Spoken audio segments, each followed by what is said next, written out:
Hi, I'm Ben. And I'm Carl. And you're listening to Secret Sonics. Honest conversations chock full of tactical advice to help you build your dream career in music and audio. Whether it's skill development, mixing mindsets, personal branding, or work-life balance, we talk about ways to help set yourself up for success in the ever-changing music industry. Let's get started. Hi, Ben. Hi, Carl. I feel like I always have to try to make you feel uncomfortable before I start the episode.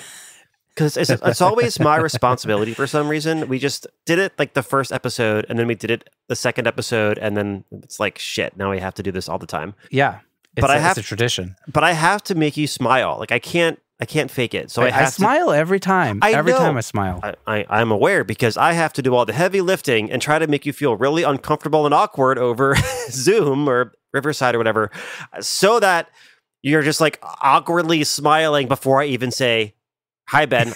I will say, like, I am proud of us for not lapsing, considering, we both have small children, all of the, like the war going on, everything.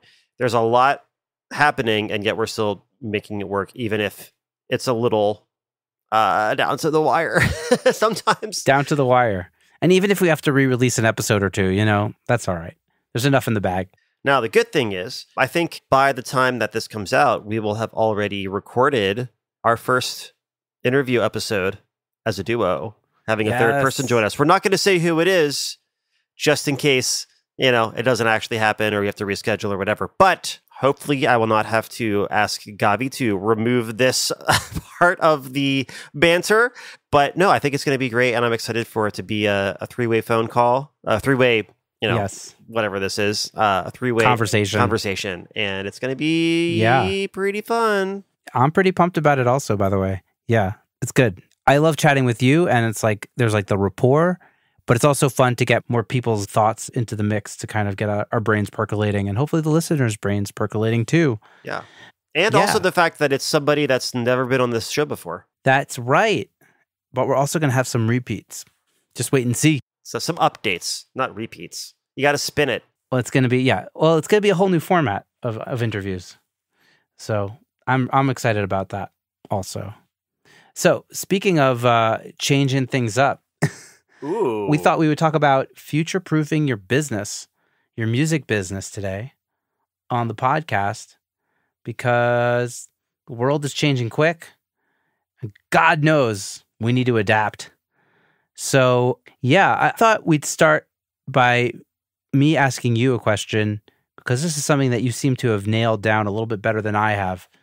And you know how, as like a freelancer or a solopreneur, there's feast and famine periods.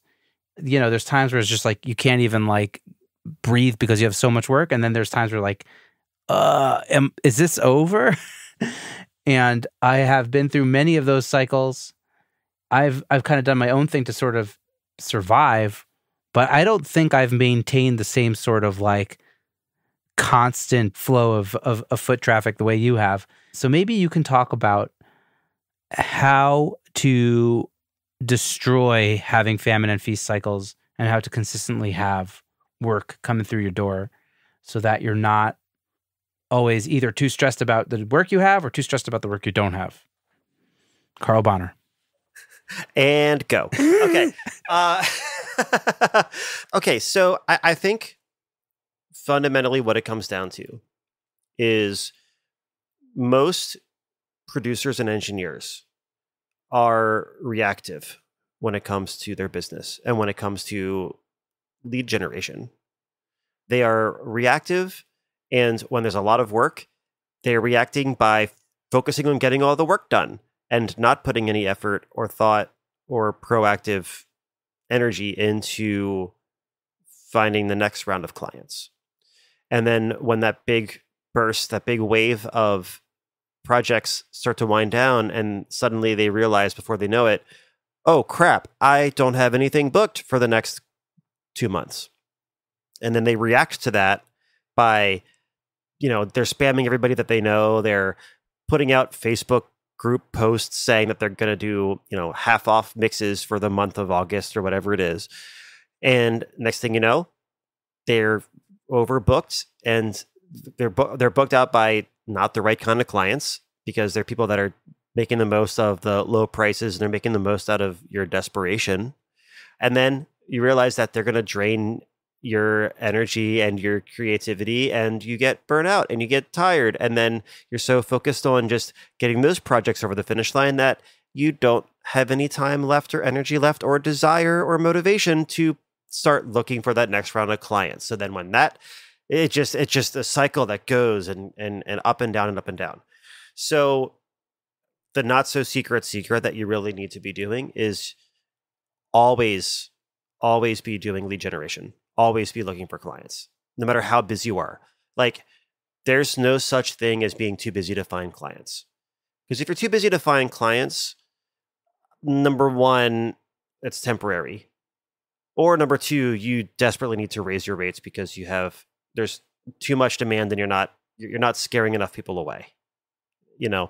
And I think more people are hesitant to raise their rates.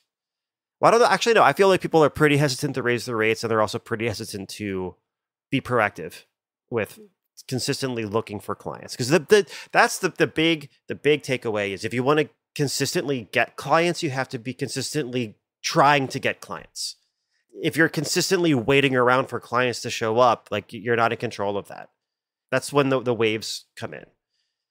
And that's when it's feast or it's famine. But if you're constantly looking for clients, regardless of if you're busy or not, if you're busy but you still have time carved out to be actively trying to find new clients, then instead of reacting to being busy by pulling away from the outreach and letting off the gas and just focusing on the projects you're working on, react to it by raising your rates.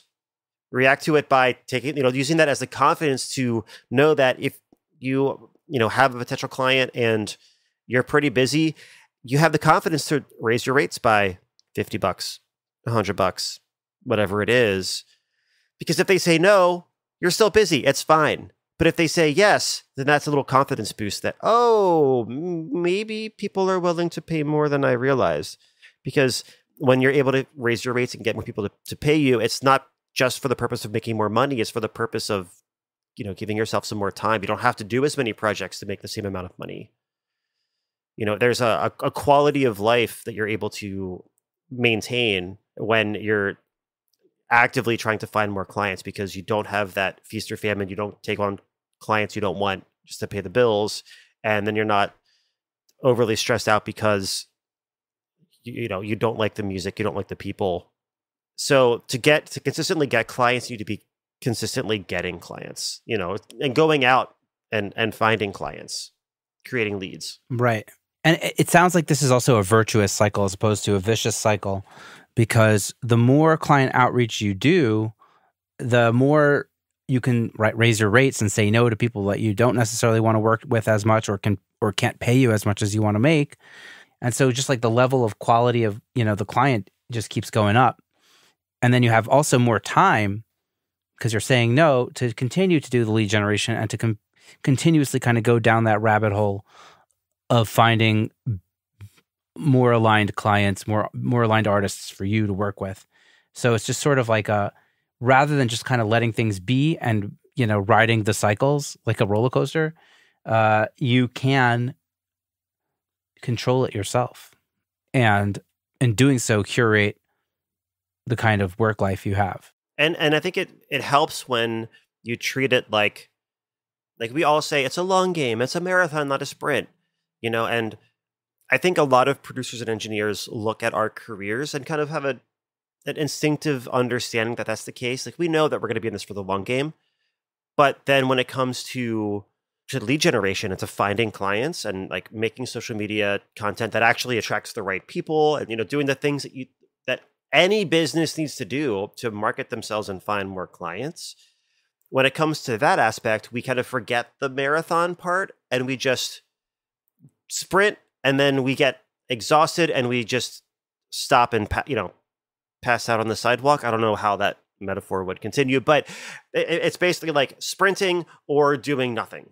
It's either going to the gym 3 hours a day every day, or eating a bag of Doritos by yourself, watching the same episode of Lost over and over again, looking for plot holes. Maybe that's too specific, but yeah. It's very specific, but like I feel like that's a good show to reference for that. Amazing. So yeah, awesome. So this is kind of like the first bit. I think this is the most important part about future proofing your music business is the kind of like gaining control of your lead gen and not leaving it to the fates and to those like sprints and stops like you were talking about. I think that's kind of the most important thing. And I love how you kind of defined it just now for the audience. I would say beyond lead generation, I think there's also the concept of following up and staying in touch with your, the clients, the artists you're working with, because they may have forgotten that you exist and they may be thinking about their next song, but they haven't reached out to you. I mean, this also could, this plays into maybe social media posting and other ways you could stay on top of people's minds. But there's also, it's not just lead gens, it's like current people that you've already been in touch with, have already worked with. You kind of want to stay on top of that, on those relationships, so that they remember you and continue to work with you as, the years go on and even as time passes. I think that's like another thing. Do you have any tips maybe for staying on top of things? Like you don't really need a CRM, or maybe you do. Like I don't know. Any tips for staying on top of those things? Okay, so this maybe a good example is a client that I just locked in today. It was an artist that I first met, might have been pre-COVID, actually. I'm wondering when the first time we worked together was. But it's someone that I did a couple mixes for over the years. But I don't think we've done anything together since maybe 2021. But just because we hadn't done anything since 2021 doesn't mean that I stopped talking to them. And once every 6 months or so, I would just say hi. That's it. Just say like, hey man, hope you've been good. Just wanted to say hi. And I meant it. I just wanted to say hi. I wasn't trying to like say, hey, have any songs you want to give me money to make sound better? There wasn't any ulterior motive. It was just like, hey, you're cool. Just want to say hi, And then, by just doing that and just becoming the person that checks in genuinely and just, it takes you literally 2 seconds to, well, maybe not literally 2 seconds. Maybe it takes you like 15 seconds to send a message like that for a client that you haven't worked with in a while. And I don't know if they listen to this podcast or not, but like, I think the rate that we're doing at least doubled, maybe close to tripled since last time that we worked together, and like wasn't an issue at all. So this even works for people that have paid you less money in the past. So I feel like, not everyone's going to be able to make that kind of a jump, but if you make yourself the one that cares more than everybody else, and even if it's a simple act of, saying hi every half a year, that's still more than most people are doing. So this is like a very easy, quick tip that doesn't require a CRM, but I always shout from the rooftops how important I think it is to keep an on-running portfolio playlist of everything that you've done, even if it's not public-facing, even if it's just for your own, internal use. But every couple months, I'll just go through my not-so-full discography playlist on Spotify that has everything that I've found that's on Spotify. There's always stuff that was like Bandcamp only, or stuff that came out, 20 years ago that I don't think ever made it onto a digital platform. But everything that I could find is on there. And I'll just literally just scroll through it and just go down memory lane just to see, remember some of the songs that I've worked on and some of the artists I've worked with. Because number one, that usually sparks ideas for social media posts, because I could tell the story about, something that I learned from that, or something that I would have done differently with the years of experience that I have now that I did not have when I worked on that song. But then also it's a great way for me to be like, oh man, I haven't talked to Stephanie in like 2 years. I need to just say hi. There's a lot of value in having that and being able to just go back and revisit that. Yeah, I love that. It's kind of like when you go through your, well, at least I have an Android phone, but so like just searching through your Google Photos, and you could just like, I don't know, Google just like say, hey, remember that time from 2 years ago or whatever? But like also just like scrolling through your photos and just like seeing all the things that happen. It's nostalgic and it's nice and it brings back warm, fuzzy memories. And hey, remember that person? Like, let's shoot them a message. Yeah. Yeah, that's a great tip to get like a little portfolio of all the things you've done, so you just kind of can go back through the time and reminisce and reconnect. Yeah. You know, that's really cool. Yeah, and it's not as daunting as it may seem. Like my playlist, I think has, I don't know, probably like 1,000 songs on it, something like that. That I've been able to find on Spotify. But like, did it take a while to put together when I was first doing it? Yeah, but also I just kind of did it as I remembered it, as I randomly remembered a song or an artist that I worked with, or I saw, I don't know, like somebody liked my Instagram post, and I'm like, oh my gosh, I forgot about this thing I did with them back in the day, and I just added it. And now when a new song comes out, I just will automatically just go in. I'll just, by habit, I add it to my full discography playlist, and I'll add it to my 2024 releases playlist. And I use the like year by year playlist for me to be able to go back and like recap what I worked on. And also it's really great for like generating Spotify recommendations for other artists that are similar to the ones that you worked with, which is a whole, like, I call it algorithm food. It's like a whole process that I used by training Spotify's algorithm to generate leads for you. But, having those two playlists, I just automatically will add any new release to both of those. But it serves a lot of purposes. So it does seem kind of daunting to go through and do that, but it's great for sparking ideas for social media posts. It's really great for reminding you to just reconnect with someone that you haven't talked to in a while. It's great for making recommendations of other artists that are kind of like the stuff that you've worked on. Like it's very much worth the time. Awesome. Great tip. Thanks, Carl. I think we maybe touched on the algorithm foodie thing, but I'm sure we'll get deeper into that again at another point. Hey everyone, friend of the podcast and Grammy-nominated engineer/mixer Travis Ference hosts Progressions, Success in the Music Industry. It's a podcast exploring creativity, productivity, and growth in music. Travis has set out to document his own journey and bring those valuable lessons to you to apply to your own career. Join in each week for conversations with some of the industry's best and brightest about the mindsets and strategies that they use in their careers every day. Whether you're feeling stuck, digging for inspiration, or just looking for a mix tip, Progressions is probably for you. Go check it out wherever you get your podcasts or click the link in the show notes. Have you ever sent a proposal to an artist and they just ghost you? They never respond to it. You had a really great conversation with them. Everything seemed like they were good to go. They wanted to work with you. But then when you send over the proposal with the price on it, they just kind of disappear off into the ether. I'm teaching a free class on how to sell them on the experience of working with you and why that's so special, why you're so special. Don't worry if you can't make it to the live session of the class, because we're going to be recording it so you could replay it at any time whenever you want. It's called the Platinum Pitch, Proposals Clients Can't Refuse. If you want free access to the class, just click the link in the show notes and get registered today. I have one more thing on my notes here of things I wanted to maybe just talk about on this specific episode about future-proofing your business. And that's kind of like just like keeping up with the trends of what's happening in the industry, because everything is moving really fast, especially with AI, like we spoke about. It's just good to know what's happening. You don't want to be left in the dark as things go. Things are just moving so fast. And I guess I could just like recommend like one resource that I use, and maybe you could recommend a couple of resources maybe that you have. I love Bobby Owsinski's podcast. He just seems to always be on top of what's happening in the industry. I don't exactly know where he gets his sources from, but he that's like a resource. Bobby's been on the show. You could check out that episode. It was, I don't know, maybe 60 or 70 episodes ago. But he's awesome. He's a legend. And yeah, and his podcast is just a great way to know what's happening. Like I always listen to his like NAMM recaps and end of year episodes where he just kind of goes what happened, what he predicted would happen, and what did and didn't happen, and what he's predicting for like the next year. That's just like a great resource to just kind of see where the industry is at, because got to know about that stuff. And obviously I go on YouTube and I find things, and I see things on Instagram.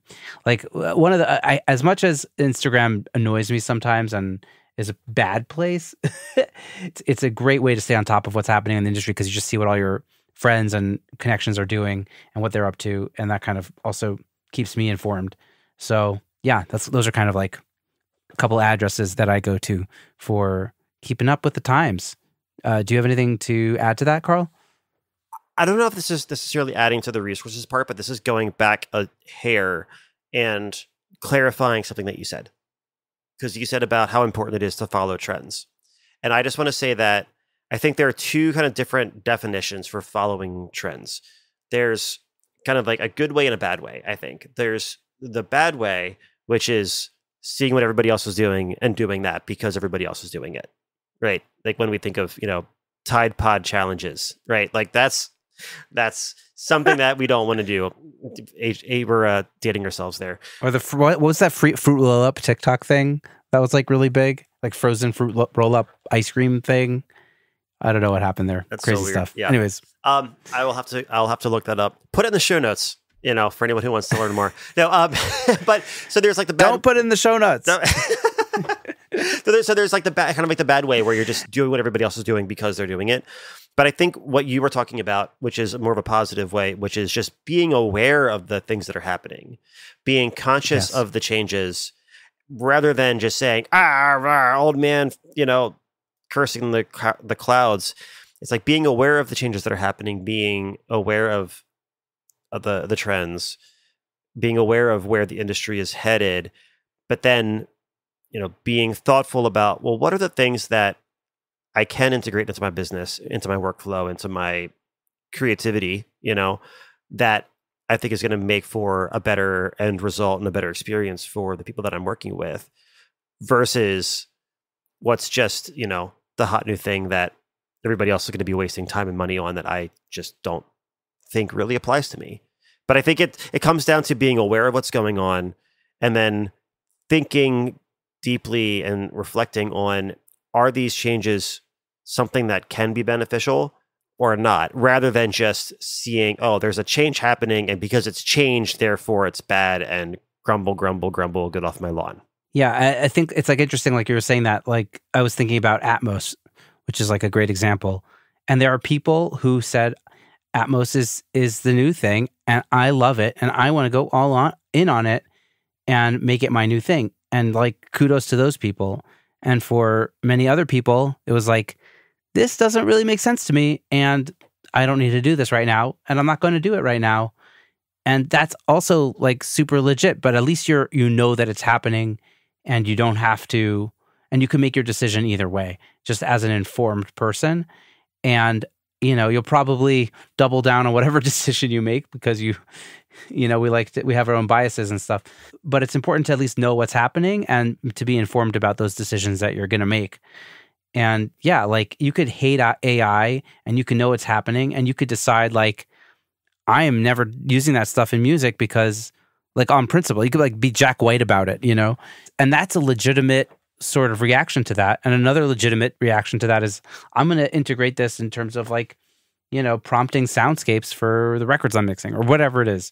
It could go in so many ways, but it's important to know what's happening so that you could at least be informed and judicious about the decisions that you make about what's happening. Yeah, you're making conscious decisions and thoughtful decisions, not just having a reaction, just like a instinctive. Exactly. Yeah. So we'll see what happens, with all these things. There's so much happening, but keep up to date. And like you said, like you have to do your thing because, that's the only thing really that differentiates anybody anyways is sort of doing the thing that you do best. And so like, I mean, like maybe that's more applicable for artists than for mixing engineers, but Incorrect. I'm going to hard fight you on that. It is absolutely for mixing engineers. It is absolutely for producers. Awesome. Yeah. Oh man. Excellent. Oh yeah. No, like that's excellent. That's if you want to. Really, if you want to future-proof yourself as a studio pro, like differentiate and make it very clear what's different about you. What makes you you? Because now, like 10 years ago, yes, there were platforms to be able to hire somebody remotely, or you could send files, and I'm sure people would mail tapes across the country to somebody else to mix it in the 80s, whatever. But like realistically, don't forget the postal service. Don't forget the postal service. But I'm saying but for the vast majority of artists, which 99.9% of them would be able to go into like a prop. That's a very gross exaggeration. So like a large, there are way more people making music now and releasing music now than had the technology and financial availability to do that 10 years ago, way more than 20 years ago, ridiculously more than 30 years ago, right? So now, because of that, an artist could hire somebody down the street from them, or they could hire somebody in Jerusalem. They could hire somebody in Belfast. They could hire somebody in Buenos Aires. They could hire a handsome bald man in Lancaster, Pennsylvania, right? So they have their... You guys are looking for mixing engineers. But I mean, but you could hire... You really could hire anybody from anywhere, realistically now, which was not even an option a couple years ago. So because of that, if you focus what makes you different just on, how cheap you are or how fast you are or what plugins you have, like you're not different.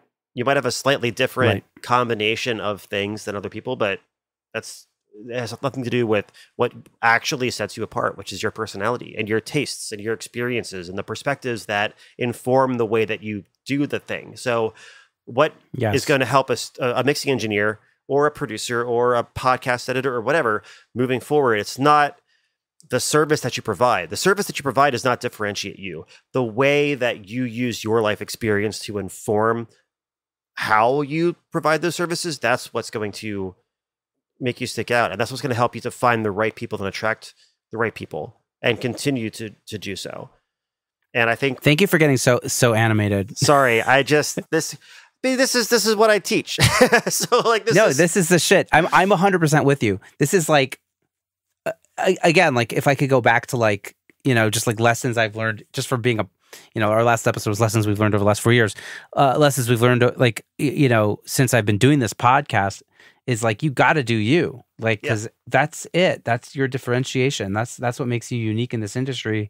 And that's what's going to give you, like you said, like there's so much noise. Like that, I think what your point about like how many people have access to this technology now. It's like, it's all noise unless there's some static in the noise, like unless you can be you and there's something about you that clicks with people.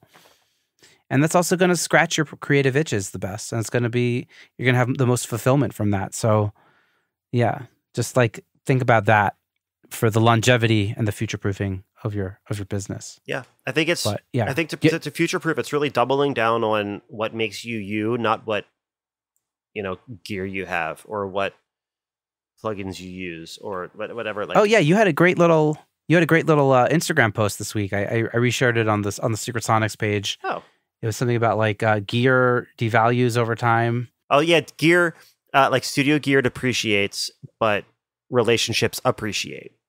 So invest wisely. Agree. I mean, there is some gear that does appreciate, but overall I'm with you on that statement.